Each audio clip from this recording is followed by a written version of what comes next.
Natural farming అంటే ఏంటి? ప్రకృతి వ్యవసాయం అంటే సహజ వ్యవసాయం అండి. సహజ సిద్ధంగా మనకి చుట్టూ ఉన్నటువంటి పదార్థాలను ఉపయోగించుకొని, వనరులను ఉపయోగించుకొని ఆరోగ్యాన్ని పంచడమే ప్రకృతి వ్యవసాయం అండి.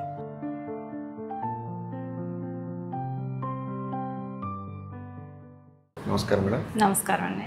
అసలు న్యాచురల్ ఫార్మింగ్ అంటే ఏంటి?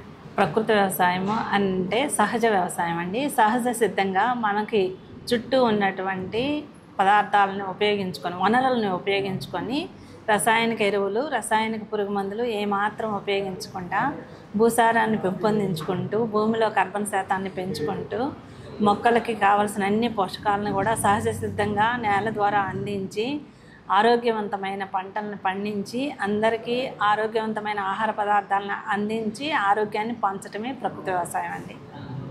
మేడం, ఇందులో రసాయనాలు అంటే ఇప్పుడు ఎరువులు వాడతారా, వాడరా? ఒకవేళ వాడితే ఎటువంటి ఎరువుల్ని వాడుతుంటారు? రసాయనిక ఎరువులు ఎట్టి పరిస్థితుల్లో కూడా వాడరండి ప్రకృతి వ్యవసాయంలో. ప్రకృతి వ్యవసాయంలో ముందుగా నేలని సారవంతం చేయటం అనేది ప్రధాన అంశము. ఎందుకు అని అంటే నేలలో అనేక రకాల సూక్ష్మజీవులు ఉంటాయి. ఈ సూక్ష్మజీవులన్నీ కూడా నిరంతరం పనిచేస్తూ నేలని బాగా సారవంతం చేస్తాయి, మట్టిని తిని విసర్జిస్తూ ఉంటాయి. జనరల్గా ఏంటంటే ఏ మొక్క అయినా సరే ఆ మొక్క తన ఆహార పదార్థాలని తాను తయారు చేసుకునే కెపాసిటీ ఉంది.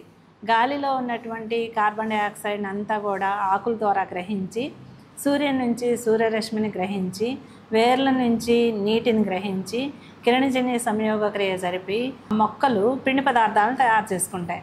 ఈ తయారు చేసిన పిండి పదార్థాలలో 40% కాండం పెరుగుదలకు ఉపయోగించుకుంటుంది, 30% వేరు పెరుగుదలకు ఉపయోగించుకుంటుంది, ఒక 30% నేలలో రిలీజ్ చేస్తుంది. నేలలో రిలీజ్ చేసిన కార్బోహైడ్రేట్స్ సూక్ష్మజీవులకి ఆహారంగా మారతాయి. సో ఈ సూక్ష్మజీవులన్నీ కూడా సజీవమైన వేరు వ్యవస్థ ఉన్నటువంటి మొక్కలు ఎక్కడైతే ఉన్నాయో ఆ వేరు వ్యవస్థ చుట్టూ కూడా సూక్ష్మజీవులన్నీ అభివృద్ధి చెందుతాయి. ఎందుకంటే మొక్కల నుంచి ఆహారం సూక్ష్మజీవులకు అందుతుంది, సూక్ష్మజీవుల నుంచి ఆహారం మొక్కలకు అందుతుంది. మొక్కలకు కావాల్సిన పోషకాలన్నీ కూడా సూక్ష్మజీవులు ఇస్తాయి.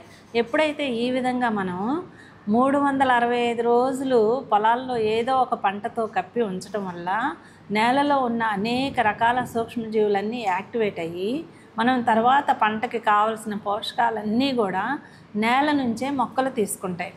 సో అలాంటి సమయంలో అలా ఆరోగ్యవంతమైన నేల అని అంటారు. ఎప్పుడు అంటే సూక్ష్మజీవులు బాగా అభివృద్ధి చెంది నేల గుల్లబారి నేలలో కార్బన్ శాతం పెంపొందించినప్పుడు, నేలలో నీటిని నిల్వ ఉంచుకునే సామర్థ్యం పెరిగినప్పుడు, ఇలా నేలని సారవంతమైన నేలగా తయారు చేసినప్పుడు అలాంటి నేలలో పంటలకు ఏ విధమైన రసాయనిక ఎరువులు, పురుగు మందులు పిచికారీ చేయవలసిన అవసరం లేదు. ఎప్పుడైతే అన్ని పోషకాలని మొక్క నేల నుంచి తీసుకుంటుందో అప్పుడు మొక్కలన్నీ ఆరోగ్యంగా ఉంటాయి, మొక్కలకి రోగనిరోధక శక్తి వస్తుంది, పురుగులను తెగుళ్ళను తట్టుకుంటాయి, త్వరగా ఆశించవు. కాబట్టి ఇలా మొక్కలకు మనం పైపాటుగా రసాయనాలు మాత్రం ఏ విధంగా ఉపయోగించాల్సిన అవసరం లేదండి. పొరపాటున ఈ రసాయనిక ఎరువులు విషపూరితాలు, రసాయనిక పురుగు మందులు విషపూరితం, ఇలాంటివన్నీ కూడా రైతులు విచక్షణారహితంగా ఉపయోగించడం వల్ల నేలలో ఉన్నటువంటి సూక్ష్మజీవులన్నీ కూడా చనిపోయి రసాయనిక ఎరువులు పైపాటిగా వేసినా కానీ నేలలో కలిసిపోకుండా, మొక్క తీసుకోకుండా భూమి మీద అలా పేరుకుపోయి భూములు చౌడుబారి పంటలు పండించడానికి నిరుపయోగంగా మారిపోతున్న తరుణంలో మనం ఉన్నామండి. ఇలాంటి తరుణంలో ప్రకృతి వ్యవసాయం ఒక్కటే ప్రత్యామ్నాయం. రైతులకు ఎరువుల మీద పెట్టుబడి పెరుగుతుంది, పురుగు మందుల మీద పెట్టుబడి పెరుగుతుంది. వీటి మీద పెట్టుబడి లేకుండా తగ్గించి పూర్తిగా సహజంగా వ్యవసాయం చేసినప్పుడు రైతు అన్ని విధాలా ఆనందంగా, ఆరోగ్యంగా ఉంటారు.